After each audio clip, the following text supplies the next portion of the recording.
నమస్కారం, నా పేరు జ్యోతి. ఎస్జీవీ న్యూస్ కి స్వాగతం. ముందుగా హెడ్లైన్స్. మహిళలకు సుస్థిర జీవనోపాధి కల్పించడమే ప్రభుత్వ లక్ష్యం. జగనన్న జీవక్రాంతి పథకం ప్రారంభోత్సవంలో ముఖ్యమంత్రి జగన్ వెల్లడి. పశ్చిమ ఏజెన్సీలో గిరిజనులు గిరిజనేతరుల మధ్య ఘర్షణ, విల్లంబులు, బాణాలు, క్యాట్ల బారులతో దాడులు.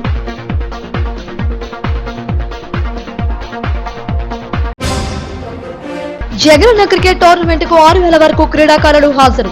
ఈ నెల 21న పోర్టు స్టేడియంలో ప్రారంభోత్సవ సభ నిర్వహిస్తామన్న ఏయూవీసీ ఆచార్య ప్రసాద్ రెడ్డి. అత్యాధునిక వైద్యానికి క్వీన్స్ ఎన్ఆర్ఐ ఆసుపత్రి. రోగులకు అత్యుత్తమ సేవలు అందించడమే లక్ష్యమన్న హాస్పిటల్ సీఈఓ చంద్రమౌళీశ్వరరావు. మహిళలకు ముఖ్యమంత్రి జగన్మోహన్ రెడ్డి ఆర్థిక భరోసా కల్పించారు. జగనన్న జీవక్రాంతి పథకాన్ని ఆయన లాంఛనంగా ప్రారంభించారు.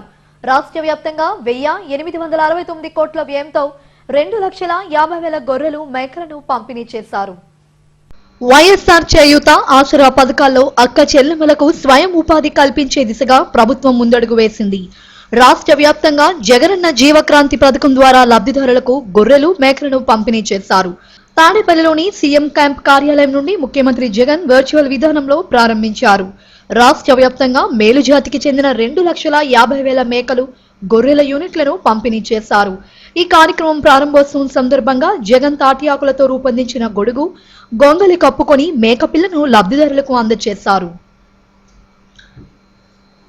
వ్యవసాయంతో పాటు మేకలు, గొర్రెలు, కోళ్లు, చేపలు సాగు వంటివి చేపడితేనే రైతు కుటుంబాలకు ఎంతో ఆర్థిక లబ్ధి చేకూరుతోందని ముఖ్యమంత్రి జగన్ చెప్పారు. ఎన్ని కరువు కాటకాలొచ్చినా అవి ఆదుకుంటామని అన్నారు. ఇవి అదనంగా ఆదాయంగా వచ్చే వనరులని ముఖ్యమంత్రి తెలిపారు. మనం చేపడతా ఉన్న నిన్న చేపట్టిన ఆవులు, గేదెల పంపకం అయితేనేమి, 4,69,000 యూనిట్లు ఆవులు, గేదెలు నిన్న పంపకం చేసే కార్యక్రమానికి నేను శ్రీకారం చుట్టాం. 4,69,000 యూనిట్లు అంటే ఒక్కొక్క యూనిట్ అంటే ఒక ఆవు అండ్ ఒక దూడ, లేదా ఒక కడుపుతో ఉన్న ఒక ఆవు. ఇటువంటివి 4,69,000 యూనిట్లకు నిన్న ఒక వారం కిందట శ్రీకారం చుట్టాం పంపకానికి. ఈరోజు అలాంటి కార్యక్రమమే ఈరోజు మేకలు, గొర్రెల పంపకం కూడా ఈరోజు చుడతా ఉన్నాం. 2,49,000 యూనిట్లను ఈరోజు శ్రీకారం చుడతా ఉన్నాం. ఈ 2,49,000 యూనిట్లు అంటే 2,49,000 ఇంటూ 15 మేకలు, 15 గొర్రెలు, 14 ఆడవి, ఒక్క మొగది, పొట్టేలు కానీ లేకపోతే మేకపోతు కానీ ఒకటి, ఇలా ఒక్కొక్క యూనిట్ అన్నది ఇవ్వడం జరుగుతూ ఉంది. దీనికి సంబంధించి ఇవన్నీ కూడా ఎందుకు చేస్తూ ఉన్నాము అని అంటే, గ్రామీణ ప్రాంతాలలో మనం ఇచ్చే ఈ చేయూత, ఈ ఆసరా సహాయం ఏదైతే ఇస్తూ ఉన్నామో ఆ డబ్బులు ఊరికే ఇవ్వడమే కాకుండా ఆ డబ్బులతో ఈ అక్క చెల్లెమ్మలు, ఆ ఎస్సీలు, ఎస్టీలు, బీసీలు, మైనారిటీలు, నిజంగా ఆ అక్క చెల్లెమ్మలకు ఆ డబ్బులు ఇవ్వడమే కాకుండా ఆ డబ్బులు ఒక వ్యాపారం వాళ్ళకి ఏదైనా చూపించగలిగితే, ఒక సస్టైనబుల్ ఇన్కమ్ వాళ్ళకు ఈ డబ్బుల వల్ల రాగలిగితే, వీళ్ళు అదే గ్రామాలలో వాళ్ళ కాళ్ళ మీద వాళ్ళు నిలబడే పరిస్థితి వాళ్ళకి రాగలిగితే అప్పుడు వాళ్ళ జీవన ప్రమాణాలు కూడా పూర్తిగా మారుతాయి అనే ఉద్దేశంతోనే డబ్బులు ఇవ్వడమే కాకుండా చేయూత ద్వారా 18,750 రూపాయలు ప్రతి సంవత్సరం అదే అక్కకే 4 ఏళ్ల పాటు వరుసగా ఇవ్వడమే కాకుండా 75,000 రూపాయలు చేతిలో పెట్టడమే కాకుండా ఆ డబ్బును సరైన పద్ధతిలో ఉపయోగపెట్టుకోగలిగితే, వాళ్ళ ఆదాయాలు పెరిగే మార్గాలు ఏదైనా చూపించగలిగితే వాళ్ళ జీవితాలు నిలబడతాయి అనే ఉద్దేశంతో చెయ్యి పట్టుకుని నడిపించే ప్రయత్నంలో భాగంగా ఈరోజు ఈ కార్యక్రమం చేస్తా ఉన్నాం. ముఖ్యమంత్రి జగన్ వర్చువల్ విధానం ద్వారా ప్రారంభించిన ఈ కార్యక్రమంలో వివిధ జిల్లాల నుంచి మంత్రులు, అధికారులు, లబ్ధిదారులు పాల్గొన్నారు. పశ్చిమ గోదావరి జిల్లా బుట్టాయిగూడెం మండలం రెడ్డిగూడెంలో తీవ్ర ఉద్రిక్తతలు నెలకొన్నాయి. గిరిజనులు గిరిజనేతరుల మధ్య జరిగిన ఘర్షణలో పలువురికి తీవ్రంగా గాయాలయ్యాయి. ఈ ఘర్షణలో పోలీసులను సైతం లెక్క చేయకుండా విల్లంబులు, బాణాలు, క్యాట్ల బారులతో దాడులు చేసుకున్నారు. ఈ సందర్భంగా నలుగురిని అదుపులోకి తీసుకున్నారు.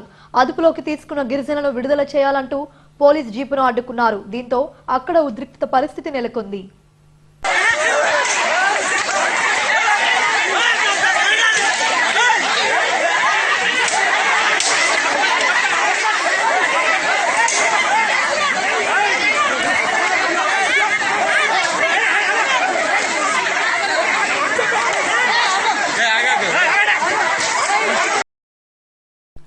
వైఎస్ఆర్ కప్ జగనన్న క్రికెట్ టోర్నమెంట్ను అట్టహాసంగా నిర్వహించేందుకు ఏర్పాట్లు చురుగ్గా జరుగుతున్నాయి. ఎంపీ విజయసాయిరెడ్డి నేతృత్వంలో ప్రగతి భారత్ ఫౌండేషన్ సౌజన్యంతో నిర్వహించే ఈ క్రికెట్ టోర్నమెంట్కు ఏయూ టెక్నికల్ సపోర్టును అందిస్తుండగా ఎస్జేవి ఛానల్ మీడియా పార్ట్నర్గా వ్యవహరిస్తుంది. ఈ నెల 21 నుంచి ప్రారంభమయ్యే ఈ టోర్నమెంట్ జనవరి 9న ముగుస్తుందంటున్న ఏయూవీసీ ఆచార్య ప్రసాద్ రెడ్డితో మా bureau chief Chittibabu face to face. YSR cup అంటే జగన్ క్రికెట్ టోర్నమెంట్ను ఏర్పాటుకు పెద్ద ఎత్తున ఏర్పాట్లు జరుగుతున్నాయి. ఇప్పుడే ఎమ్మెల్యేలతో కూడా ఆర్గనైజర్గా ఉన్న ఆంధ్ర యూనివర్సిటీ వీసీ గారు ప్రసాద్ రెడ్డి గారు ఒక సమావేశాన్ని కూడా నిర్వహించారు. దీనికి మీడియా పార్ట్నర్గా ఎస్డీవి కూడా వ్యవహరిస్తున్న నేపథ్యంలో వీసీ గారు మనతో ఉన్నారు. వారిని అడిగి ఈ క్రికెట్ టోర్నమెంట్ సంబంధించిన వివరాలు తెలుసుకుందాం. చెప్పండి సార్, ఎట్లా దీన్ని ప్లాన్ చేశారు? సార్, బేసిక్గా ఈ ఈవెంట్ ఎందుకు ప్లాన్ చేశారనేది నేను చెప్పాల్సిన అవసరం ఉంది. ఎందుకనంటే యువతలో క్రీడా స్ఫూర్తి ఈ మధ్యన చూసినట్లయితే కనుక 6వ క్లాస్ నుంచి ఐఐటీలకి ఎన్ఐటీలకి ప్రిపరేషను కేవలం ఒక రూమ్కి పరిమితం చేస్తూ పిల్లల్ని పెంచడం జరుగుతుంది. అది మంచి పద్ధతి కాదు అని విద్యావేత్తలు అందరూ కూడా చెప్తా ఉన్నారు. అలాగే లాస్ట్ 7 months నుంచి చూసినట్లయితే కనుక కరోనా నేపథ్యంలో పిల్లలందరూ కూడా ఇంటికే పరిమితం అవడం, కేవలం సెల్ ఫోన్లకి టీవీలకి అంటిపెట్టుకోవడంతో స్ట్రెస్ లెవెల్స్ బాగా పెరిగిపోయి ఉన్నాయి. ఈ పర్టికులర్ స్ట్రెస్ లెవెల్స్ని తగ్గించి యువతలో ఒక క్రీడా స్ఫూర్తిని తీసుకురావాలి.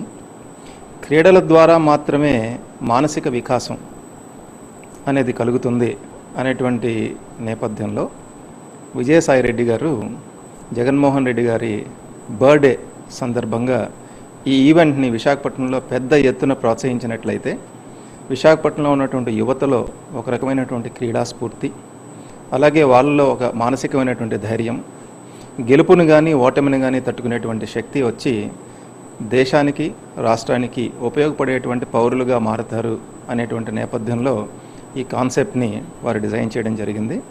ఆంధ్ర యూనివర్సిటీ తరపున టోటల్గా టెక్నికల్ సపోర్ట్ మేము ఇవ్వడం జరుగుతుంది. ఎందుకంటే మా ఆంధ్ర యూనివర్సిటీలో క్రీడల విభాగం అనేది పెద్ద విభాగం ఉంది.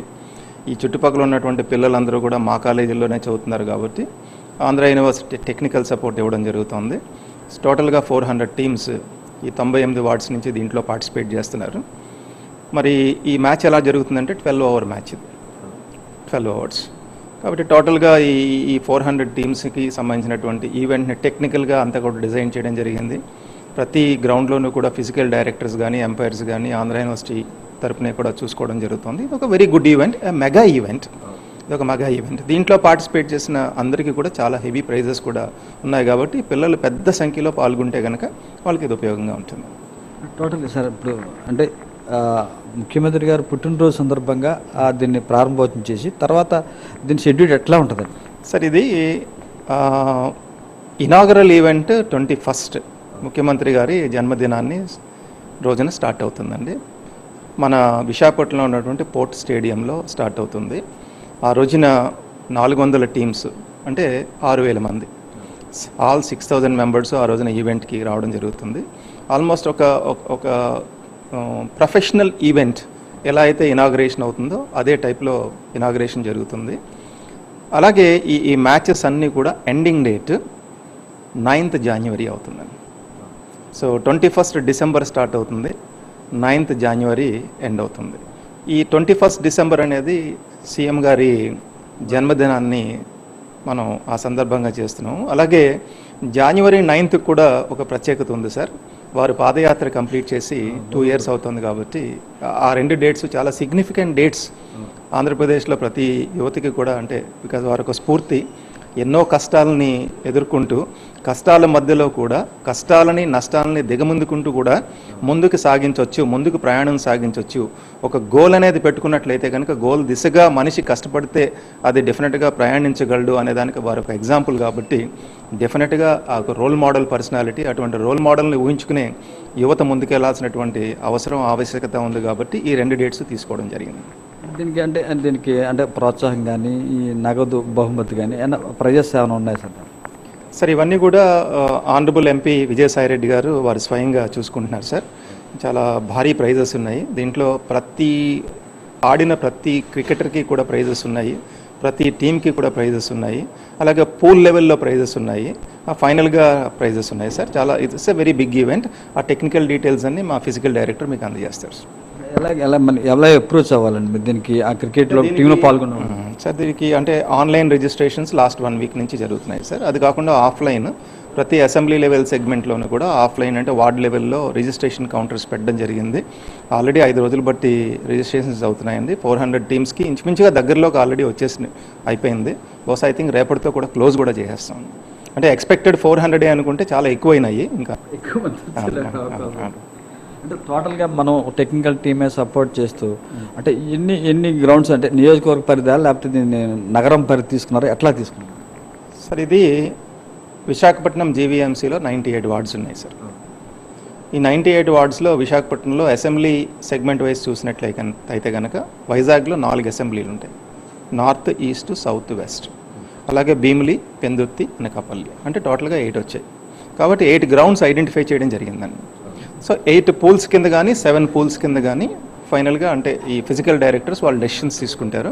ఐదర్ 8 గ్రౌండ్స్ ఆర్ 7 గ్రౌండ్స్లో అవుతుంది. అది ఇవాళ ఈవినింగ్ కల్లా కానీ రేపు మార్నింగ్ కానీ డెసిషన్ తీసుకోవడం జరుగుతుంది. గ్రౌండ్స్ ఎక్కడెక్కడ ఉన్నాయని ఆల్రెడీ వెబ్సైట్లో పెట్టడం జరిగింది. అంటే నాకౌట్ పద్ధతి అంటే నేషనల్ లెవెల్లో జరుగుతూ ఉంటుంది. ఆ రెఫరీలు కానీ అంపైర్స్ కానీ అట్లాంటిది కంప్లీట్గా ఆంధ్ర యూనివర్సిటీ స్పోర్ట్స్ వింగ్ కంప్లీట్గా టేక్ ఓవర్ చేసిందండి. ప్రతి గ్రౌండ్లోనూ కూడా ఎంపైర్స్ ఆంధ్ర యూనివర్సిటీ టెక్నికల్ టీమే ఉంటుంది. అలాగే ప్రతి గ్రౌండ్లోనూ కూడా గ్రివియన్స్ అడ్రసెస్ కానీ లేకపోతే ఫిజికల్ ఇన్స్పెక్షన్స్ కానీ అన్నీ కూడా ఆంధ్ర యూనివర్సిటీ టీం టెక్నికల్గా విత్ క్రికెట్ అసోసియేషన్ ఒక టీం ఫామ్ చేయడం జరిగింది. ఎక్స్పర్ట్స్ టీం ఉంది సార్. దీన్ని it is going to be professional event. It's a highly professional event. అందుకనే మేము ఇక్కడ దీంట్లో ఇన్వాల్వ్ కావడం జరిగింది ఆంధ్ర యూనివర్సిటీ. ఇది జగనన్న క్రికెట్ టోర్నమెంట్ వైఎస్ఆర్ కప్ను పెద్ద ఎత్తున నిర్వహించడానికి ఆంధ్ర యూనివర్సిటీ పెద్ద ఎత్తున ఏర్పాట్లు చేసింది. అందులో భాగంగానే ఎమ్మెల్యేలతో కూడా ఒక సమావేశం నిర్వహించి ఆయా నియోజకవర్గాల పరిధిలో పెద్ద ఎత్తున ఈ ఈవెంట్ను విజయవంతం చేయడానికి అన్ని ఏర్పాట్లు చేస్తున్నామని వీసీ ప్రసాద్ రెడ్డి గారు చెప్తున్నారు. కెమెరా పర్సన్ గయాజ్తో చిట్టుబాబు, ఎస్డిబి, విశాఖపట్నం. రాష్ట్ర వడ్డెర కార్పొరేషన్ చైర్పర్సన్ దేవెళ్ల రేవతి గుంటూరు జిల్లా కాజా టోల్ గేట్ వద్ద హల్చల్ చేశారు. టోల్ ఫీజు విషయంలో చైర్పర్సన్ కారును సిబ్బంది అడ్డుకోవడంతో ఆమె కారు దిగి రెచ్చిపోయారు. తన కారును అడ్డగిస్తారా అంటూ బార్కెట్లు తొలగిస్తూ సిబ్బందితో వాగ్వివాదానికి దిగారు. ఈ హంగామా అంతా సోషల్ మీడియాలో వైరల్ అయ్యింది. కారుకు అడ్డంగా పెట్టిన బార్కెట్లను ఆమె స్వయంగా తొలగించారు. అనంతరం ఆమె విజయవాడ వైపు కారులో వెళ్లిపోయారు.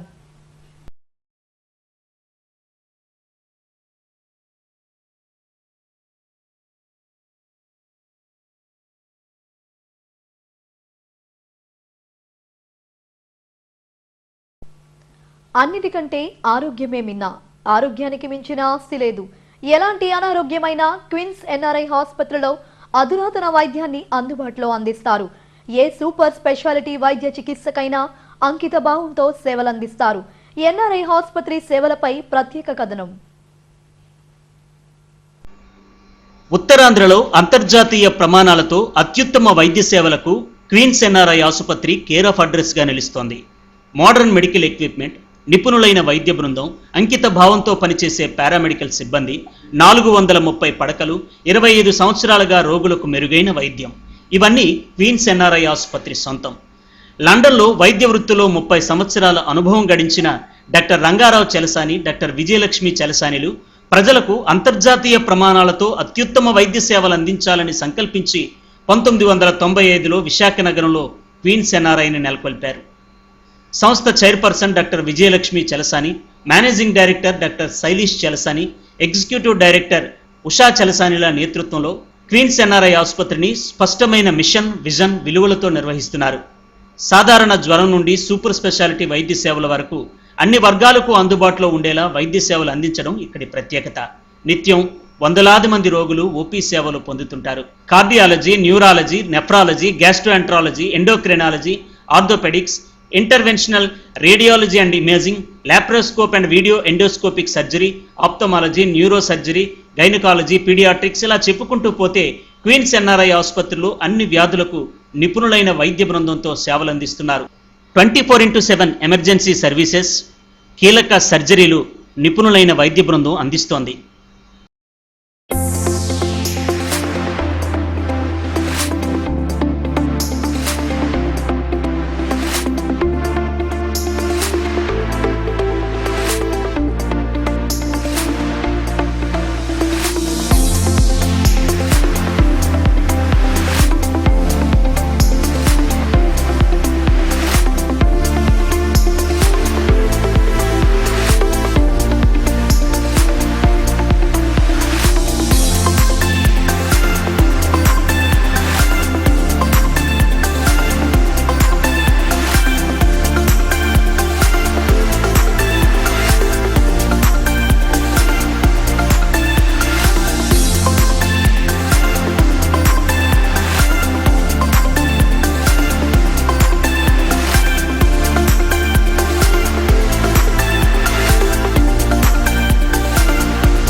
గుండె సంబంధిత వ్యాధులకు అధునాతన వైద్యాన్ని అందిస్తున్నామని ఆసుపత్రి consultant interventional cardiologist and vascular interventionist doctor Subrahmanyam తెలిపారు. కార్డియాలజీ విభాగం ఆధ్వర్యంలో నిపుణులైన వైద్య బృందం అందిస్తున్న సేవలతో రోగులు త్వరగా కోలుకుంటున్నారని చెప్పారు. ప్రసూతి వైద్యంలో నొప్పి లేకుండా ప్రసవాన్ని గర్భిణీలకు చేయిస్తున్నామని NRI hospital consultant gynaecologist doctor Niharika తెలిపారు. చర్మ సంబంధిత వ్యాధులకు అత్యుత్తమ చికిత్సను అందిస్తున్నామని consultant dermatologist doctor K Soujanya చెప్పారు. ప్రముఖ క్వీన్స్ ఎన్ఆర్ఐ హాస్పిటల్ విశాఖపట్నంలోని అతిపెద్ద హాస్పిటల్. గత 25 సంవత్సరాలుగా ప్రజలందరికీ విశిష్ట సేవలు అందిస్తున్న ఆ ప్రఖ్యాత హాస్పిటల్లో నేను ఇంటర్వెన్షనల్ కార్డియాలజిస్ట్ని. ఈ క్వీన్స్ ఎన్ఆర్ఐ హాస్పిటల్ 25 సంవత్సరాలుగా అన్ని రకాల వైద్య సేవలు అందిస్తున్నది. కార్డియాలజీ సర్వీసెస్ గత 10 సంవత్సరాలుగా మేము అన్ని రకముల కార్డియాలజీ సర్వీసెస్ అందిస్తున్నాము. చిన్నపిల్లల దగ్గర నుంచి వృద్ధుల వరకు వచ్చే ప్రతి ఒక్క గుండె సమస్యకి మీకు క్వీన్స్ ఎన్ఆర్ఐ హాస్పిటల్లో విశిష్టమైన ప్రఖ్యాతమైన వైద్యం మీకు అందుతుంది. గుండె సమస్యలు ఇవి కాకుండా హెల్త్ ప్యాకేజెస్ మేము తక్కువ ఛార్జెస్తో హెల్త్ ప్యాకేజెస్ ప్రొవైడ్ చేసాము. ఈ హాస్పిటల్ సుమారుగా ఒక 25 సంవత్సరాల నుంచి ఇక్కడ ఉంది. మేము ఇక్కడ ప్రెగ్నెంట్ విమెన్కి, గర్భిణీలకి, ప్రెగ్నెన్సీ, డెలివరీ అన్ని కేర్ అంతా తీసుకుంటాము. మా దగ్గర నొప్పి లేని ప్రసవం ఆప్షన్ కూడా ఉంది. లాప్రోస్కోపీ సర్జరీస్ కూడా చేస్తాము. ప్రెగ్నెన్సీలో కూడా ఏమైనా కాంప్లికేషన్స్ ఉన్నా, లేదు అంటే కొంచెం ఎక్కువ వయసు ఉన్న వాళ్ళు ప్రెగ్నెంట్ అయినప్పుడు కానీ, ఏమైనా ప్రెగ్నెన్సీలో వేరే మెడికల్ డిజార్డర్స్ లైక్ థైరాయిడ్ కానీ, బీపీ కానీ, షుగర్ కానీ అలా ఏమైనా ఉన్నా కానీ వాళ్ళందరికీ కూడా వైద్యం మేము దగ్గరుండి జాగ్రత్తగా చూసుకొని ప్రెగ్నెన్సీ, డెలివరీ చేస్తాం. సో ఫస్ట్ అడ్వాంటేజ్ ఏంటంటే 24 hours అవైలబిలిటీ ఆఫ్ సర్వీస్ ఉందండి. అండ్ మేము గైనకాలజిస్టులు కూడా ఇద్దరం చాలా ఎక్స్పీరియన్స్తోని చాలా సంవత్సరాలుగా ఈ ఫీల్డ్లో ఉన్నాము. ఇక్కడ స్కిన్ డెర్మటాలజీలో మనకి ఏమైనా స్కిన్ ప్రాబ్లమ్స్ ఉన్నా, మెయిన్గా ర్యాషెస్, ఈ కోవిడ్ రిలేటెడ్ ర్యాషెస్ ఇప్పుడు ఎక్కువ వస్తున్నాయి. అవి ఫుడ్ రిలేటెడ్వి, డ్రగ్స్ ఏమైనా పడకపోయిన ర్యాషెస్, అలాగే స్కిన్ ఇన్ఫెక్షన్స్, స్కేబీస్ కానీ, తామర, ఇంకేమైనా బ్యాక్టీరియల్ ఇన్ఫెక్షన్స్, వైరల్ ఇన్ఫెక్షన్స్వి, common skin problems like pimples, అవి స్కార్స్ కానీ, హెయిర్ లాస్ ప్రాబ్లమ్స్ కానీ, గొల్లి మచ్చలు, సోరియాసిస్, ఇలాంటి కామన్ అన్ని స్కిన్ ప్రాబ్లమ్స్కి మేము చూస్తున్నాం. రోగులకు మెరుగైన వైద్య సేవలు అందించడమే తమ ప్రాధాన్యతని క్వీన్స్ ఎన్ఆర్ఐ ఆసుపత్రి సీఈఓ టి చంద్రమౌళీశ్వరరావు తెలిపారు. అన్ని సూపర్ స్పెషాలిటీ వైద్య సేవలను నిపుణులైన వైద్య బృందం అందిస్తూ ఎందరో ప్రాణాలను నిలబెడుతున్నామని చెప్పారు. ఆదాయ సముపార్జనే కాకుండా సేవా దృక్పథంతో వైద్య సేవలు అందిస్తున్నామని పేర్కొన్నారు. ముఖ్యంగా చెప్పాలంటే క్వీన్స్ ఎన్ఆర్ఐ ఆసుపత్రిలో లేని సర్వీస్ అంటూ లేదనే చెప్పొచ్చు. క్యాన్సర్ విభాగం 2012లో స్థాపించాము. Medical oncology, surgical oncology, radiation ఆంకాలజీకి సంబంధించిన వేల మందికి సర్వీస్ అందించాము. ప్రతి సంవత్సరం సుమారుగా 1,50,000 మందికి ఓపీడీ, ఐపీ సేవలు అందిస్తున్నాము. రోజు దినదిన ప్రవర్ధమానమై ఎప్పుడు కూడా మంచి సర్వీస్ అందివ్వాలనే ఉద్దేశంతో టెక్నాలజీని అడాప్ట్ చేసుకుంటూ, కొత్త టెక్నాలజీని అడాప్ట్ చేసుకుంటూ, ఏవైతే అవసరమైన ఎక్విప్మెంట్ను కొనుక్కుంటూ సర్వీస్కి ఎప్పుడు సిద్ధంగా ఉన్నామనే భావంతో అందరికీ సర్వీస్ ఇవ్వాలనే ఉద్దేశంతో క్వీన్స్ ఎన్ఆర్ఐ హాస్పిటల్ ముందుకు సాగుతుంది. క్వీన్స్ ఎన్ఆర్ఐ ఆసుపత్రి వ్యవస్థాపకులు డాక్టర్ రంగారావు చెలసాని ఆశయాలకు అనుగుణంగా నిబద్ధత, అంకితభావం, రోగుల సేవలే పరమావధిగా పారదర్శకతతో క్వీన్స్ ఎన్ఆర్ఐ ఆసుపత్రి సేవలందిస్తూ ఎందరికో ప్రాణదానం చేస్తోంది. అన్ని సూపర్ స్పెషాలిటీ వైద్య సేవలను ఒకే గొడుగు కింద అందిస్తోంది. క్యాన్సర్ వైద్యంలోనూ అత్యుత్తమ వైద్యాన్ని ఇస్తున్నారు. ఇంటర్నేషనల్ స్టాండర్డ్స్తో వైద్యం అందిస్తుండటంతో ఉత్తరాంధ్ర జిల్లాల నుండే కాకుండా రాష్ట్రంతో పాటు పొరుగు రాష్ట్రాల నుండి రోగుల తాకిడి పెరుగుతోంది. మహిళలకు అండగా ఉండేందుకు విన్ ఫోరంను సిపి మనీష్ కుమార్ సిన్హా ప్రారంభించారు. ఈ ఫోరంకు సంబంధించిన వివరాలను ఏడీసీపీ అజితా విజయేంద్ర మీడియాకు వెల్లడించారు. ఇందుకు సంబంధించిన పోస్టర్ను పోలీస్ కాన్ఫరెన్స్ హాల్లో ఆవిష్కరించారు. మహిళలకు ఎటువంటి సమస్యలు ఉన్నప్పటికీ విన్ ఫోరంలో చెప్పుకోవచ్చని ఆమె తెలిపారు. వివాదాలతో మానసిక ఒత్తిళ్లకు గురై బయటకు రాని మహిళలు ధైర్యంగా ఈ ఫోరంలో చెప్పుకునే ఏర్పాట్లు చేసినట్లు చెప్పారు. బాధిత మహిళ వివరాలన్నీ గోప్యంగా ఉంచుతూనే సమస్యను సానుకూలంగా పరిష్కరించడంలో విన్ ఫోరం కీలక పాత్ర పోషిస్తోందని తెలిపారు. క్రిమినల్ కేసులకు సంబంధించి ఎక్కువ శాతం పోలీసులు దృష్టి సారిస్తుంటారు. ఈ నేపథ్యంలో మహిళల వేదనను అర్థం చేసుకుని వారి ఫిర్యాదులను ఈ ఫోరం పరిష్కరిస్తుందని ఆమె వివరించారు. ఈ సమావేశంలో Disha ACP Prem Kajal, east ACP Harshit Chandan, harbour ACP Sirisha తదితరులు పాల్గొన్నారు. రూమ్ నంబర్ 15 స్వర్ణభారతి స్టేడియం, అది వెన్యూ. ఇది కాగ్నిజబుల్ కంటెంట్ ఉంటే పోలీస్ స్టేషన్స్ కి రిఫర్ చేసేసి కేసెస్ ఫైల్ చేయడం అవుతుంది. సో కాగ్నిజబుల్ కంటెంట్ ఉంటే ఎప్పుడైనా కానీ కేసెస్ కి వెళ్ళాలి కదండి. నాన్ కాగ్నిజబుల్ డిస్ప్యూట్ రెజల్యూషన్ జరుగుతుంది. కౌన్సిలింగ్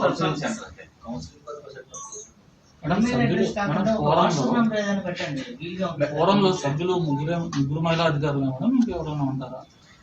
మెయిన్లీ ఫస్ట్ ముగ్గురు మహిళా అధికారులు అండ్ నీడ్ బేసిస్ మీద రేపు మేము స్టార్ట్ చేస్తున్నాము. ఒకవేళ కావాల్సి సైకాలజిస్ట్ ని కూడా తీసుకుంటాం. ఇందులో what is the role of the GVMC అని ఇందులో మీరు జీవీఎంసీ కూడా తెచ్చారు. So women representative urban there is a deputy collector rank officer, one second, deputy project officer ఉన్నారు. సో బేసికలీ దే జీవీఎంసీ లోని వార్డ్ వాలంటీర్స్ చాలా వరకు కనెక్టెడ్ ఉంటారు. అన్ని ఇళ్లలో సమస్యలు వాళ్ళకి తెలుస్తుంటాయి.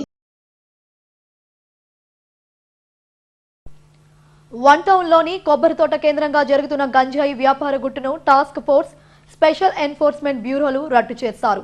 పోలీస్ కమిషనరేట్ సమావేశ మందిరంలో special enforcement ADCP Ajitha Vijayendra ఈ కేసుకు సంబంధించిన వివరాలు వెల్లడించారు. కొబ్బరి తోటకు చెందిన పిల్లి దానయ్యమ్మ నేతృత్వంలో పిల్లి శ్రీను, యనమాంగి భవానీ, తాడి నూకాలమ్మలు ఒక ముఠాగా ఏర్పడ్డారు. వీరంతా వివిధ ప్రాంతాల్లో గల గంజాయిని తీసుకువచ్చి 100-500 రూపాయల వరకు ప్యాకెట్లు తయారు చేసి విక్రయిస్తుంటారు. ఈ కొబ్బరి తోట ప్రాంతంలో పోలీసులు తనిఖీ చేసి 4 అదుపులోకి తీసుకున్నారు. వీరి నుంచి 24 కిలోల గంజాయిని స్వాధీనం చేసుకున్నామని తెలిపారు. సీలేరు నుంచి తిరుపతికి రవాణా చేస్తుండగా మరో 4 యువకులను అరెస్టు చేశారు. బెంగళూరుకు చెందిన ఈ 4 విశాఖ వచ్చి ఇక్కడ మోటార్ సైకిళ్లు అద్దెకు తీసుకుని సీలేరు వెళ్తారు. అక్కడ గంజాయిని ప్యాకెట్లుగా తయారు చేసి తీసుకువస్తుండగా షీలానగర్ వద్ద వీరిని అరెస్టు చేశామని ఏడీసీపీ అజిత్ విజయేంద్ర వెల్లడించారు. ముఖ్యంగా తెలియజేయగలిగింది ఏంటంటే 2 ఎన్డీపీఎస్ యాక్ట్ కేసెస్ రిజిస్టర్ చేయడం జరిగింది. ఒకటి గాజువాక పోలీస్ స్టేషన్లో అండ్ ఇంకొకటి 2 టౌన్ పోలీస్ స్టేషన్ లిమిట్స్లో. So commissioner of police Visakhapatnam city police గారి ఆధ్వర్యంలో city task force and SCB మరియు law and order police stations కలిసి స్పెషల్ డ్రైవ్ నిర్వహిస్తున్నారు. సో ఆ స్పెషల్ డ్రైవ్లో భాగంగానే గాజువాక పోలీస్ స్టేషన్లో ఒక క్రైమ్ నంబర్ 1214/2020 రిజిస్టర్ చేయడం జరిగింది. ఇందులో బేసిక్గా 4 అక్యూజ్డ్ ఉన్నారు. 4 కూడా under 30 years. So A1 Ankaiah Arjun age 24, A2 V Bharat age 23, A3 Girish Siddaraju age 27 and A4 Nadeem Basha age 23. వీళ్ళు 4 కూడా కర్ణాటకకు చెందిన వాళ్ళు, 2 షిమోగా డిస్ట్రిక్ట్ అండ్ 2 నార్త్ బెంగళూరుకి చెందిన స్టూడెంట్స్. సో వీళ్ళు బెంగళూరు నుండి విశాఖపట్నం వచ్చి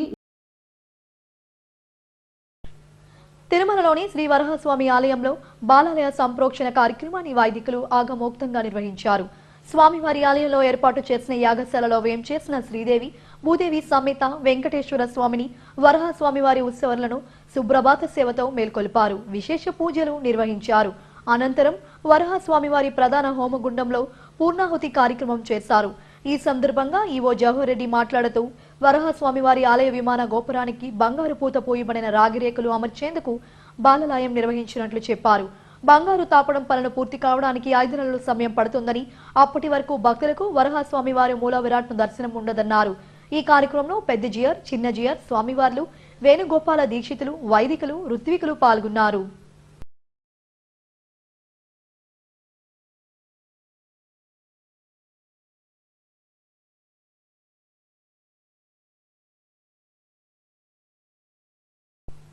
గో సంరక్షణతో దేశం సుభిక్షగా ఉంటుందని టీటీడీ చైర్మన్ వైవి సుబ్బారెడ్డి అన్నారు.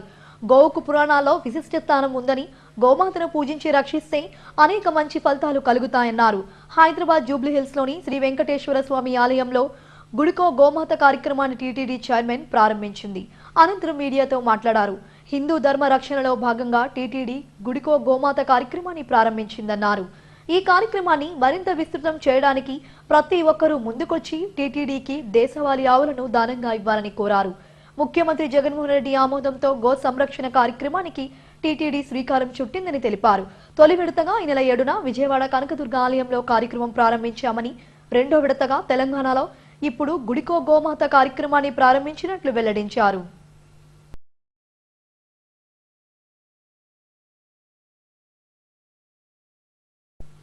కేంద్ర ప్రభుత్వ పథకాలు, రాయితీల పట్ల యువత అవగాహన పెంచుకుని సద్వినియోగం చేసుకోవాలని సామాజికవేత్త మారిశెట్టి రాఘవయ్య తెలిపారు. ప్రెస్ క్లబ్లో ఆయన మీడియాతో మాట్లాడారు. దేశ జనాభాలో 60% పైగా యువత ఉన్నారని, వీరందరికీ సరిపడా ఉద్యోగాలు లేవన్నారు. యువత ఉద్యోగం కోసం చూసే కంటే ఉద్యోగాలు కల్పించే స్థాయికి ఉపాధి అవకాశాలను మెరుగుపరుచుకోవాలని ఆయన సూచించారు. నెక్స్ట్ జెన్ ఆధ్వర్యంలో ఈ నెల 12వ తేదీన సరిపల్లిలోని ఓ ప్రైవేట్ స్కూల్లో బిస్కాన్ 2020 పేరిట ఔత్సాహిక పారిశ్రామికవేత్తల సదస్సు నిర్వహిస్తున్నట్లు ఆయన వెల్లడించారు. యూత్లో స్వయం ఉపాధి వైపు నడిపించడానికి కావాల్సిన ఇన్ఫర్మేషన్, కావాల్సిన ట్రైనింగ్, దానికి సంబంధించిన కొంతమంది పెద్దల్ని వాటికి ఇన్వైట్ చేయడం జరిగింది. వారి ద్వారా యూత్ని ఈ దేశంలో 60% పైగా యువత ఉన్నారు కాబట్టి ఈ 60% యువతకి ప్రభుత్వ రంగాలు కానీ ప్రైవేట్ రంగాలు కానీ ఉపాధి కల్పించలేని ఉద్యోగాలు కల్పించలేని పరిస్థితి ఉంది. ఈ పరిస్థితిలో వారే గవర్నమెంట్లో కానీ బయట కానీ ఉన్న అవకాశాలను అందిపుచ్చుకుని వారు ముందుకెళ్ళడానికి వారికి లేని నాలెడ్జ్ని, వారికి లేని ట్రైనింగ్ని ఈ కార్యక్రమాల ద్వారా వారికి అందించడం వల్ల ఇది పెద్దగా పెరిగి ప్రతి ఒక మనిషి డెవలప్ అయితే ఆ మనిషి ద్వారా 10 మంది ప్రభావితం అయ్యి ఎవరినైనా అప్రోచ్ అయ్యి తెలుసుకుని వారి కాళ్ళ మీద వారే నిలబడే విధంగా దీన్ని ముందుకు తీసుకెళ్లాలని ఈ కార్యక్రమకు ఉద్దేశం. అయ్యా ముందుగా ఈ పిల్లలు స్టార్ట్ చేశారండి. నెక్స్ట్ జన్ పేరు మీద వీళ్ళు 4 కలిసి స్వయం వారే ఏం చేస్తే ఉద్యోగం కాకుండా మాకు ఏం చేస్తే మాకు ఉపాధి కలుగుద్ది అనే ఉద్దేశంతో వీరు మొదలుపెట్టి వీరు ఒక స్టేజ్కి వెళ్ళాక దీనికి ఒక పెద్ద ఉంటే బాగుంటుందనే ఉద్దేశంతో నన్ను అప్రోచ్ అవ్వడం జరిగిందండి. నేను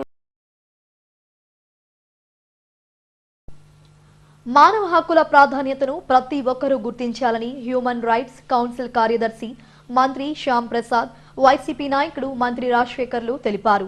అంతర్జాతీయ మానవ హక్కుల దినోత్సవం సందర్భంగా స్థానిక హోటల్లో మీడియాతో మాట్లాడారు. ఇటువంటి సమావేశాలు మానవత్వం అవసరాలను తెలియజేసేందుకు దోహదపడతాయన్నారు. ఈ ఏడాది మానవ హక్కుల టీం కోవిడ్-19 మహమ్మారికి సంబంధించిందని తెలిపారు. ఈ కార్యక్రమంలో రాష్ట్ర కన్వీనర్ దుర్గా ప్రసాద్ తదితరులు పాల్గొన్నారు. గవర్నమెంట్ రెండు సంయుక్తంగా ఇది ప్రజల్లో చైతన్యం కలిగించడానికి, జాగృతం కల్పించడానికి ఒక మంచి సదస్సు ఏర్పాటు చేయడం నిజంగా అభినందనీయం. ఈ సమాజంలో అనేక రకాలుగా ఇంకా వేధింపులు అనేది మహిళల మీద కాకుండా అన్ని వర్గాల మీద కూడా ఇంకా జరుగుతున్నాయి. ప్రభుత్వాలు కొన్ని చర్యలు తీసుకుంటున్నప్పుడు కూడా సమాజంలో రకరకాలటువంటి ఈ సాధనాలతో లేకపోతే అనేక రకాలటువంటి దీంతో మరికొన్ని వేధింపు. మానవ హక్కుల దినోత్సవం సందర్భంగా జర్నలిస్టులు, ఎలక్ట్రానిక్ మీడియా మీ అందరికీ కూడా శుభాకాంక్షలు తెలియజేస్తున్నాను.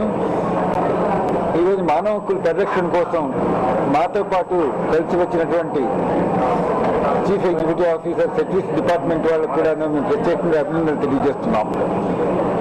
ఈరోజు హ్యూమన్ రైట్స్ గురించి ప్రతి చోట ప్రతి ప్రాంతంలో కూడా మాట్లాడుతున్నారు.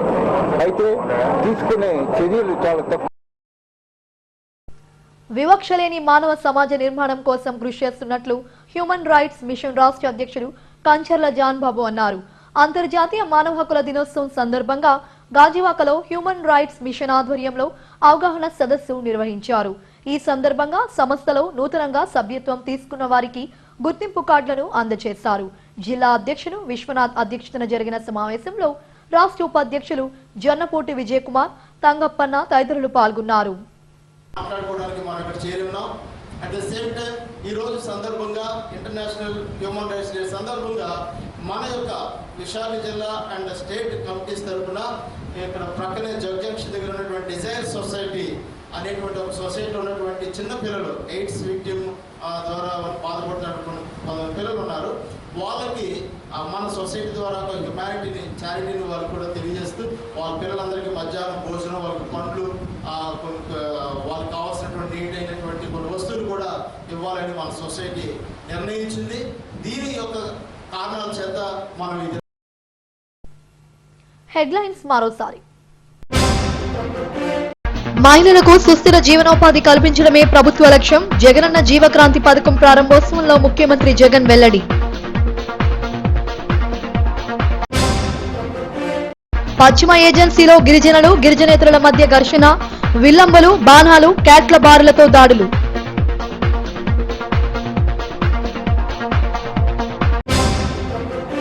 జగనన్న క్రికెట్ టోర్నమెంట్ కు 6,000 వరకు క్రీడాకారులు హాజరు. ఈ నెల 21న పోర్టు స్టేడియంలో ప్రారంభోత్సవ సభ నిర్వహిస్తామన్న ఏయూవీసీ ఆచార్య ప్రసాద్ రెడ్డి. అత్యాధునిక వైద్యానికి క్వీన్స్ ఎన్ఆర్ఐ ఆసుపత్రి. రోగులకు అత్యుత్తమ సేవలు అందించడమే లక్ష్యమన్న హాస్పిటల్ సీఈఓ చంద్రమౌళీశ్వరరావు. ఇప్పటి వరకు ఉన్న అప్డేట్స్. మరిన్ని అప్డేట్స్ కోసం చూస్తూనే ఉండండి SDV న్యూస్.